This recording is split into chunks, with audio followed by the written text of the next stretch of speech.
بسم الله الرحمن الرحيم. وَوَصَّيْنَا الْإِنسَانَ بِوَالِدَيْهِ، ہم نے انسان کو، مسلمان ہو یا کافر ہو، ہر انسان کو یہ تلقین کی ہے کہ اپنے ماں باپ کے بارے میں اچھی سوچ، اچھی فکر اور اچھا طرز عمل اختیار کرو۔ حملتہ امہ وہنا علی وہن، یہ بات اپنے پیش نظر رکھو کہ تمہاری ماں نے تمہارے دنیا میں آنے سے پہلے تمہیں اپنے پیٹ میں بڑی تکلیف اور مصیبت اٹھا کے برداشت کیا تھا۔ وفصالہ عامین، اور تمہاری پیدائش کے بعد 2 سال تک تمہیں دودھ پلایا، اپنی گود میں کھلایا، تمہاری راحت کے لیے اپنا آرام سکون قربان کیا۔ انشکر لی ولوالدیک، ہم نے انسان کو یہ نصیحت کی ہے، انشکر لی، کہ خالق ہونے کے ناطے، رازق اور مالک ہونے کے ناطے میرا شکریہ ادا کرو۔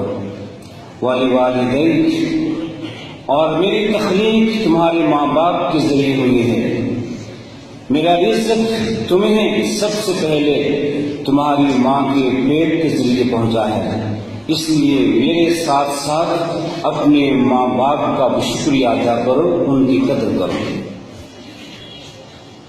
الیہ المصیر، تم سب نے میری جانب پلٹ کے آنا ہے، میں نے تمہارا حساب لینا ہے کہ تم نے میری قدر کی یا نہیں کی، اور اپنے ماں باپ کی قدر کی یا نہیں کی۔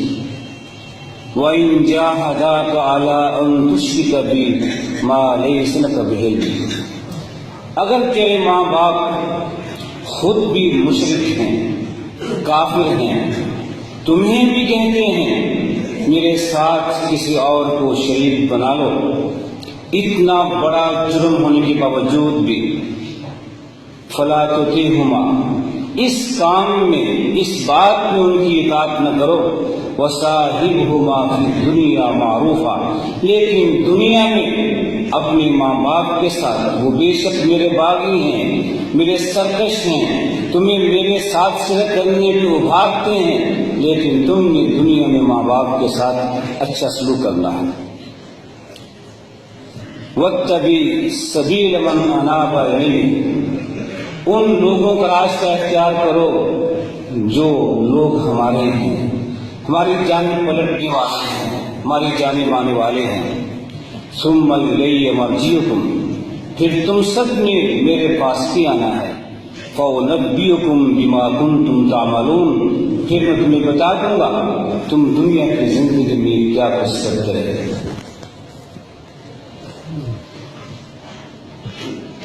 رب کائنات نے ہمیں پیدا کیا ہے، وہ ہمارا خالق ہے، ہمارا رازق ہے، ہمیں روزی وہ دیتا ہے، لیکن ہماری تخلیق جس ذریعہ کے ساتھ ہوئی ہے وہ ذریعہ ماں باپ ہے، اور اس میں سب سے زیادہ دخل ماں کا ہے۔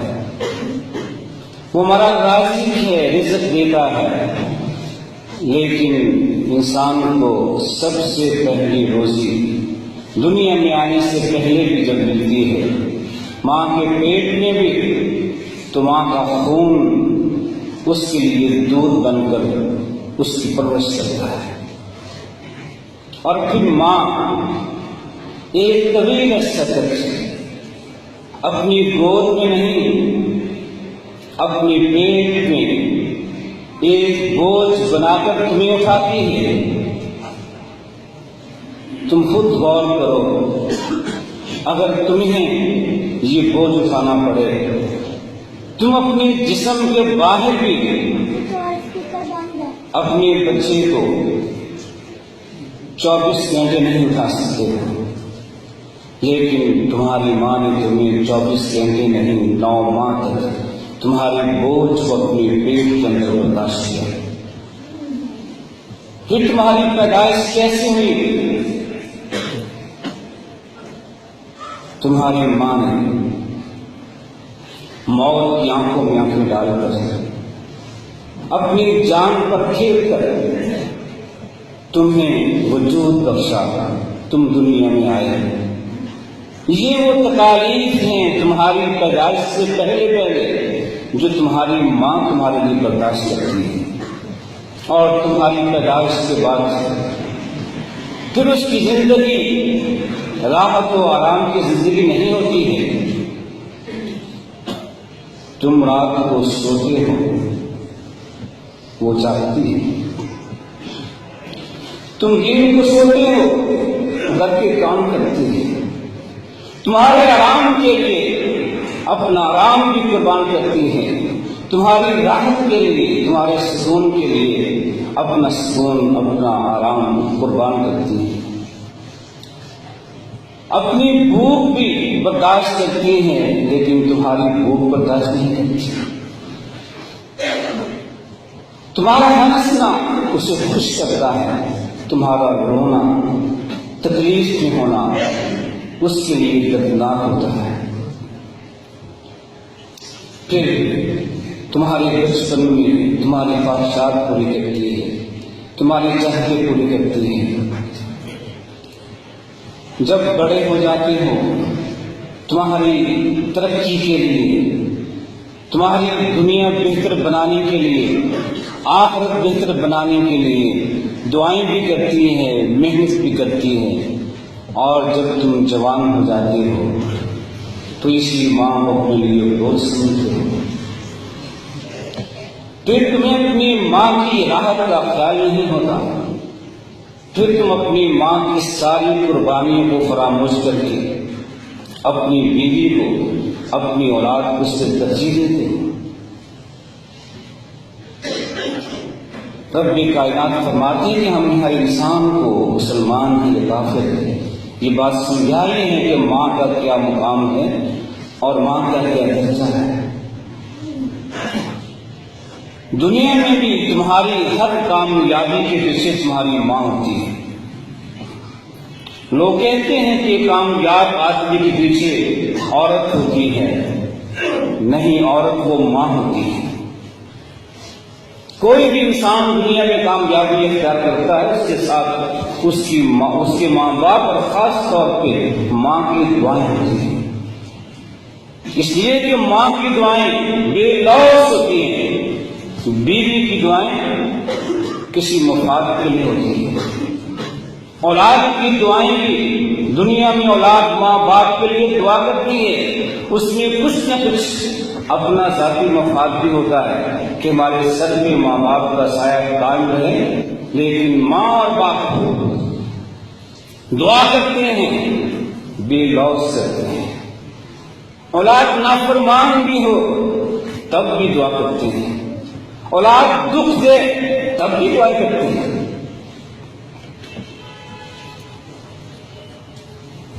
حضرت عبان بن عیاش بیان کرتے ہیں کہ میں حضرت عبداللہ بن عباس کا شاگرد تھا، ان سے تعلیم حاصل کرتا تھا۔ ایک دن میں باہر نکلا بصرہ میں تو دیکھتا ہوں کہ ایک جنازہ جا رہا ہے جس کے ساتھ صرف 4 آدمی ہیں۔ میں حیران ہوا، مسلمانوں کا شہر ہے، مسلمان کا جنازہ ہے اور ساتھ صرف 4 آدمی، میں بھی ساتھ چل پڑا، دیکھوں معاملہ کیا ہے۔ وہ 4 آدمی جنازہ پڑھتے ہیں، دفن کرتے ہیں۔ میں ان سے پوچھتا ہوں کہ تم کون ہو، یہ کیا معاملہ ہے؟ کیا اور کوئی انسان نہیں تھا اور مسلمان نہیں تھے؟ اس کے پڑوسی محلے دار نہیں تھے؟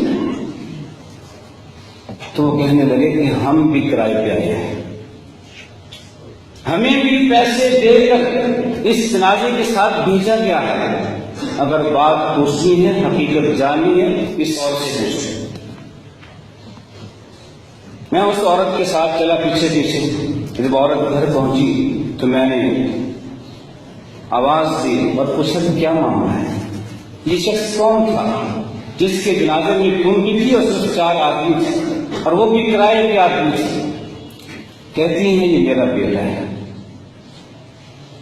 میرا بیٹا ہے لیکن بدکار انسان تھا، گناہگار تھا، اس کی زندگی گناہوں سے بھری ہوئی ہے، محلے کا کوئی آدمی اس سے اچھا نہیں سمجھتا تھا۔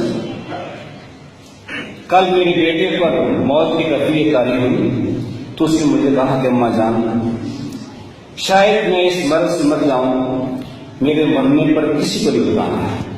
کیوں؟ لوگوں کے یہاں میں گنہگار ہوں، برا انسان ہوں، محلے میں لوگوں نے سن لیا کہ میں مر گیا ہوں، مجھے بددعائیں دیں گے، کوئی دعا نہیں دیتا۔ جنازے میں شریک ہونا تو دور کی بات ہے، میرے لیے تو کلمہ خیر نہیں کہے گا، اس لیے مجھ میں خیر ہے نہیں۔ میں نے ہمیشہ برے کام کیے، لوگوں کو تنگ کیا، زیادتیاں کی، ظلم کی۔ آج میرے لیے دنیا میں کوئی انسان کی تقویٰ نہیں ہے، ایک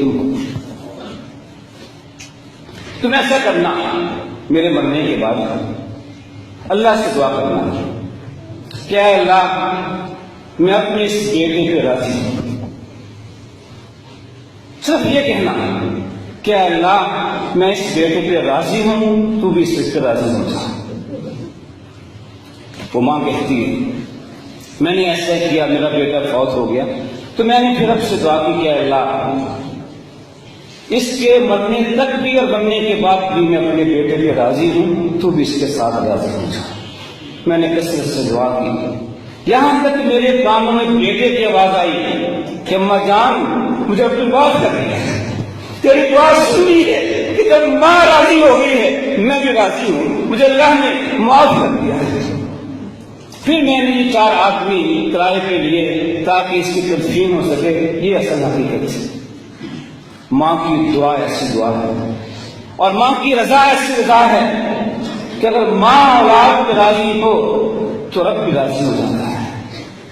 انسان رب کو راضی کر لے عبادات کے ساتھ، لیکن ماں باپ ناراض ہوں تو رب تعالیٰ بھی ناراض ہو جاتا ہے۔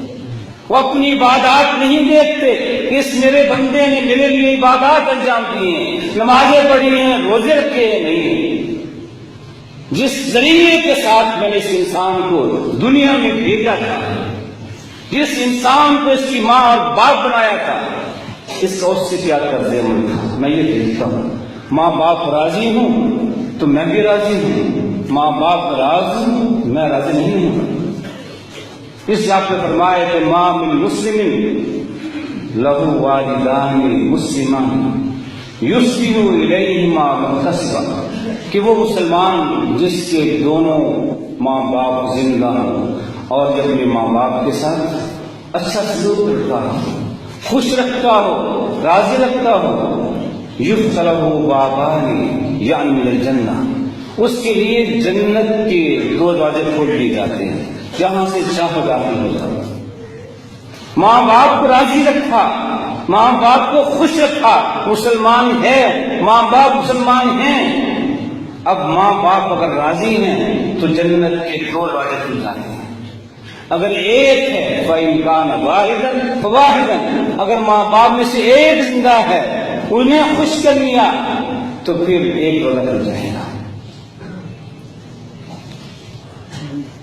اور اگر ماں باپ کو ناراض کیا، وَإِنْ أَغْضَبَ أَحَدُهُمَا، اگر کسی ایک کو ناراض کر دیا، لَن يَرْضَ اللَّهُ عَنْهُ حَتَّى يَرْضَى، جب تک ماں باپ راضی نہیں ہوں گے اللہ بھی راضی نہیں ہوگا۔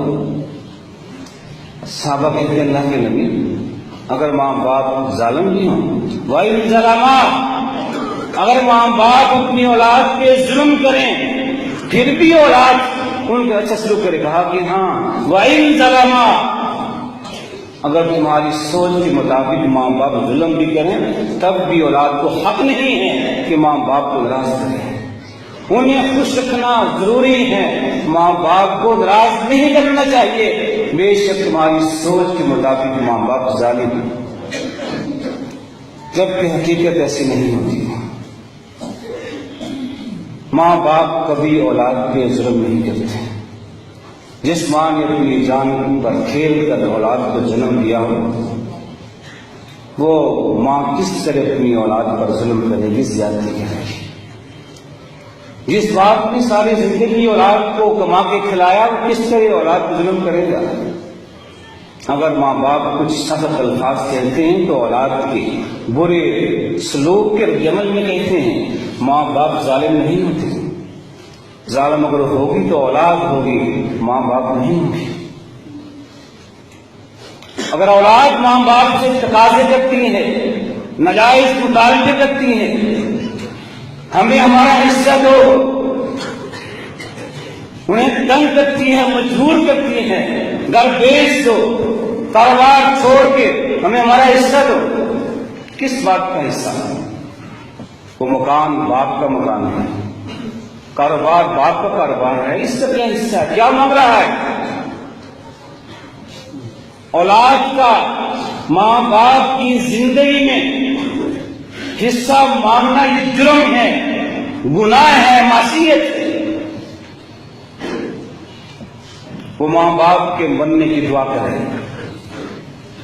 ماں باپ مر جائیں پھر ان کی جائیداد میں حصہ لے لے، لیکن زندگی میں ایسی بات کرنا یہ گناہ ہے۔ فلا تقل لهما اف، کوئی ایسی بات کہو ماں باپ کو صدمہ ہو، تکلیف ہو، یہ گناہ ہے، نہ کی جائے۔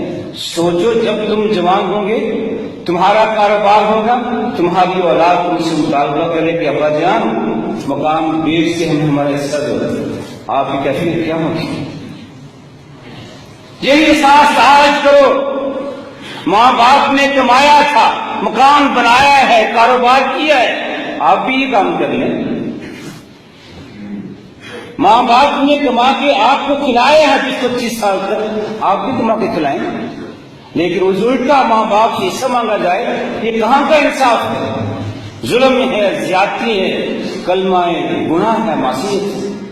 اس لیے زندگی میں ماں باپ سے ایسے مطالبے کرنا یہ ماں باپ کو دکھ دینے والی بات ہوتی ہے۔ ہاں ماں باپ خوشی کے ساتھ، رضامندی کے ساتھ اپنا مال تقسیم کرتے ہیں اولاد میں، کچھ رکھ لیں کچھ تقسیم کر دیں جو جائز ہے، لیکن اولاد میں مساوات کرنی ہوگی، سب کو برابر دینا ہوگا۔ تقسیم کر سکتے ہیں لیکن ایک بیٹے کا مطالبہ کرنا، باقی مطالبہ نہ کریں، یہ بھی گناہ ہے۔ سبھی بیٹے مطالبہ کریں کہ باپ مکان بیچ کے چلا جائے، سب کچھ ہمیں دے دے، یہ گناہ ہے، معصیت۔ ایک صحابی آتے ہیں، اللہ کے نبی میرا باپ میرے پاس آتا ہے، مجھ سے میرے مال کا تقاضا کرتا ہے، مجھ سے مال مانگتا ہے، کبھی مال لے جاتا ہے، میں اسے روکتا ہوں، رکتا نہیں ہے۔ تو آپ نے فرمایا کہ پھر کیا ہوا؟ وہ تیرا باپ ہے، انت و مالک لابیک، تو بھی اپنے باپ کا ہے، تیرا مال بھی تیرے باپ کا ہے۔ باپ کو یہ حق ہے اور اپنی اولاد کے مال سے، اپنے بیٹے کے مال سے اپنی جائز ضروریات لے سکتے، جو اس کی ضرورت ہے، حاجت ہے، اپنے بیٹے کے مال سے زبردستی لے سکتا ہے، اس کا یہ حق ہے۔ اولاد کے لیے بھی ماں باپ خرچ کرتی ہیں، اولاد کو دیتی رہی ہیں، اب بھی ماں باپ کے پاس تو اولاد کو دیتی ہیں، لیکن اولاد کو مطالبہ کہ یہ تم چھوڑ دو، ہمیں دے دو، ضروریات اور چیزیں ہیں، لیکن حصہ مانگنا ہی اور چیز ہے۔ ماں باپ اولاد کو دیتے رہتے ہیں، لیکن حصہ مانگنے کی بات یہ ماں باپ کو تکلیف دے ہوتی ہے۔ اس لیے ایسی بات کبھی نہ کی جائے ماں باپ کے ساتھ۔ خود کمائیے، ماں باپ کو دیجیے، اپنا کاروبار کیجیے۔ اگر آپ ماں باپ میں احسان کریں گے تو آپ کو دیں گے، یہ مال آپ ہی کا ہے، مرنے کے بعد بھی آپ کا ہے، لیکن بات ہے آپ حسن سلوک کی۔ اگر آپ انہیں تنگ کرتے ہیں، اذیتیں دیتے ہیں، لڑتے جھگڑتے ہیں اور پھر چاہتے ہیں کہ وہ مال آپ کو دے دیں، کیسے دے دیں؟ اس لیے اصل بات تو ماں باپ کی رضامندی کی ہے، خوشی کی ہے، خوش رکھیے، وہ مال خوشی سے آپ کو دے دیں گے، بغیر مطالبے کے دیں گے، لیکن ان کو ناراض کر دیا تو پھر مطالبے بھی گناہ ہے۔ حضرت علی مرتضیٰ ایک دن رات کے وقت بیت اللہ کا طواف کر رہے تھے، ان کے کانوں میں ایک آواز آتی ہے، رات کی تاریکی میں کوئی شخص رب کو پکار رہا ہے، کیا اللہ رات کا سناٹا ہے، تیرے سارے بندے سو چکے ہیں، چند ایک لوگ بیت اللہ میں موجود ہیں، باقی ساری دنیا سے دور ہے، لیکن تو حی القیوم ہے، تو زندہ ہے، تو جاگ رہا ہے۔ اے اللہ، تیرے سوا کوئی حاجات پوری نہیں کر سکتا، میری جو تکلیف ہے تیرے سوا پوری نہیں کر سکتا۔ دن رات میں دعا کر رہا تھا۔ حضرت علی کہتے ہیں اپنے بیٹے حسن کو، جاؤ دیکھو یہ کون ہے، کس مصیبت میں ہے۔ وہ جا کے دیکھتے ہیں کہ ایک آدمی بیت اللہ کے غلاف میں چھپ کر یہ دعائیں کر رہا تھا۔ اسے بلا کے لاتے ہیں، پوچھتے ہیں کیا معاملہ ہے۔ کہتا ہے کہ میں عرب باشندہ ہوں، میرا نام لاحق ہے، میرا باپ بہت ہی نیک آدمی تھا، وہ مجھے برائی سے روکتا تھا کہ یہ برے کام نہ کرو، اچھے کام کرو۔ میں سنتا رہا، اس کی بات نہ مانی، لیکن وہ بھی مجھے بار بار اپنی تلقین کرتا رہا، یہاں تک کہ ایک دن میں نے اس کو ڈانٹ دیا کہ تمہیں کیا ہے، میں جو چاہوں کروں، تم جو مجھے ڈانٹتے ہو، کیوں گناہ سے روکتے ہو، میں آزاد ہوں، چاہوں کروں۔ ڈانٹ کر بھی وہ باز نہ آیا، پھر بھی مجھے سمجھاتا رہا۔ میں نے اسے ایک دن مار ڈالا، ہاتھ کھل گیا، اور پھر میں نے کئی بار اپنے باپ کو مارا۔ بالآخر باپ نے تنگ آ کے بیت اللہ میں آ کے بددعا مجھے کہہ دیا کہ بیٹا میں بیت اللہ جا رہا ہوں، وہاں جا کے رب سے تیری بددعا کروں گا۔ وہ باپ چلا گیا، بیت اللہ میں آیا، رب سے دعا کی کہ اللہ تو جانتا ہے کہ میرا بیٹا لاحق کس طرح میری معصیت کرتا ہے، مجھے تنگ کرتا ہے، اذیتیں دیتا ہے، ہاتھوں سے مجھے مارتا ہے۔ اے اللہ اس کے ہاتھوں کو شل کر دے، اس کے ہاتھ فلوج کر دے۔ وہ لاحق کہتا ہے کہ میرے باپ نے رات کو جو ہی یہ دعا کی، اس وقت میرے ہاتھ مفلوج ہو جاتے ہیں۔ میرا باپ واپس چلا آتا ہے، میں اس کی منتیں کرتا ہوں کہ ابا جان معاف کر دے، آپ کی بددعا لگ گئی ہیں، مجھے معاف کر دے۔ لیکن باپ نہیں مانا، کئی دن تک میں اسے راضی کرتا رہا۔ باپ تھا، راضی ہو گیا۔ میں نے کہا ابا جان جہاں جا کے آپ نے بددعا کی تھی اب وہاں جا کے دعا کیجیے۔ میں اپنے باپ کے ساتھ چل پڑا، راستے میں اس کی سواری رکی، اس سواری سے گر گیا اور فوت ہو گئی۔ اب بتائیے وہ کون ہے جو دعا کرے گا میرے لیے کہ یہ عذاب ٹل جائے، تکلیف ختم ہو جائے۔ میں کتنا مصیبت زدہ ہوں، مجھے یقین ہے کہ میرا جرم اتنا بڑا ہے رب کبھی معاف نہیں کرے گا، لیکن میرا باپ معاف کرنے پر راضی ہو گیا تھا، بیت اللہ آ رہا تھا، لیکن راستے میں موت آ گئی۔ اب میں دعا کر رہا ہوں اللہ تعالیٰ سے، شاید میری سن۔ اس لیے فرماتے ہیں کہ اے اللہ کے بندے، اگر تیرا باپ تجھے معاف کرنے پہ راضی نہ ہوتا تو میں کبھی یہ بات نہ کرتا، لیکن تیرا باپ راضی ہو گیا تھا، دعا کے لیے بیت اللہ آ رہا تھا، اس لیے میں تمہیں ایک بات کہتا ہوں، اللہ سے توبہ کرو اور درخت نماز کرو۔ اس نے توبہ کی نماز پڑھی، حضرت علی نے اس کے جسم پہ ہاتھ پھیرا، دعائیں کی، دم کرتے رہے، یہاں تک اس کا ہاتھ ٹھیک ہو گیا۔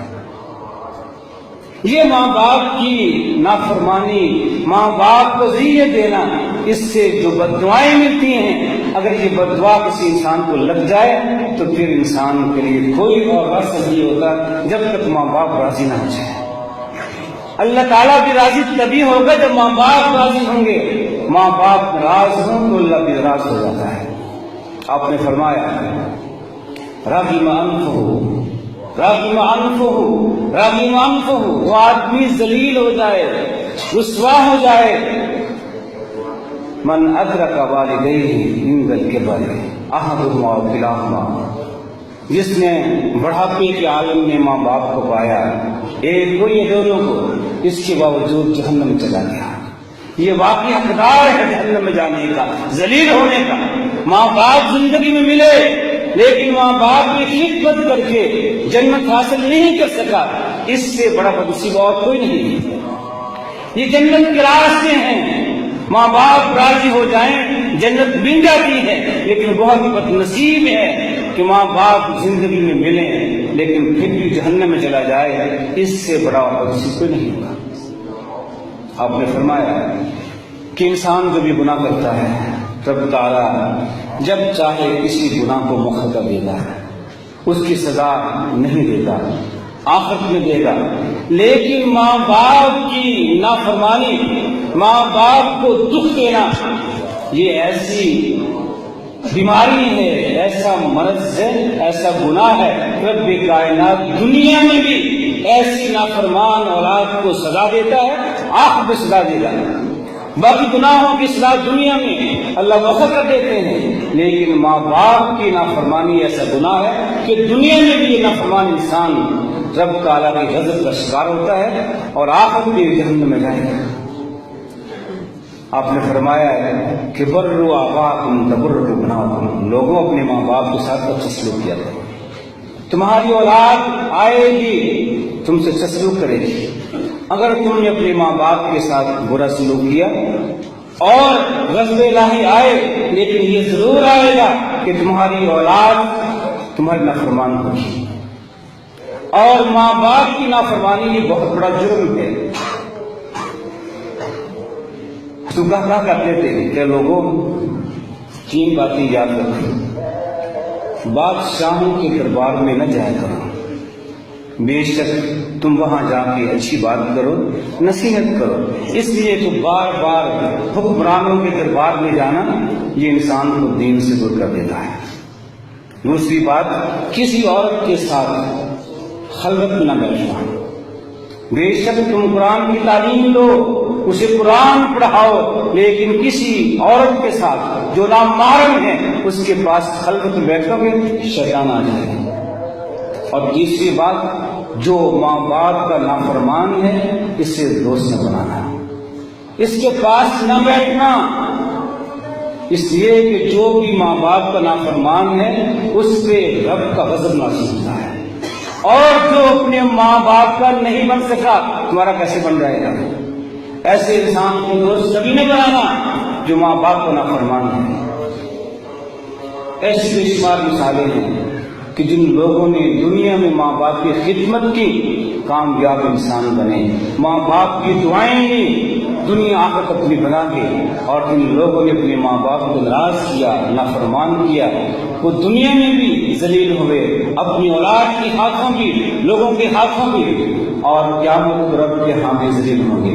اس لیے ماں باپ کے ساتھ اچھا سلوک کیجیے، طرز عمل اچھا اختیار کیجیے، گفتگو کا انداز ہو، طرز عمل ہو، ہر چیز میں ماں باپ کو راضی رکھیے.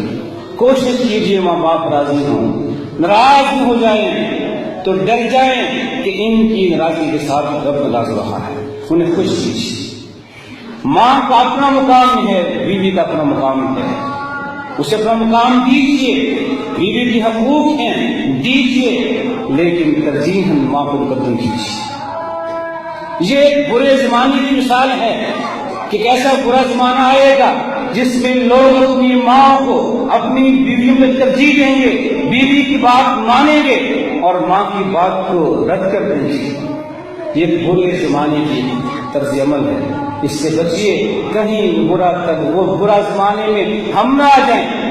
ہم اپنے باپ کو راضی رکھیں، ہم خوش رکھیں، راضی رکھیں، خدمت کریں اور ماں باپ کو اپنی اولاد پہ ترجیح دیں، اپنی بیوی پہ ترجیح دیں، اپنی ذات پہ ترجیح دیں. اللہ ہمیں توفیق عطا فرمائے کہ ہم رب کی بندگی کے ساتھ ساتھ اپنے ماں باپ کو خوش رکھیں.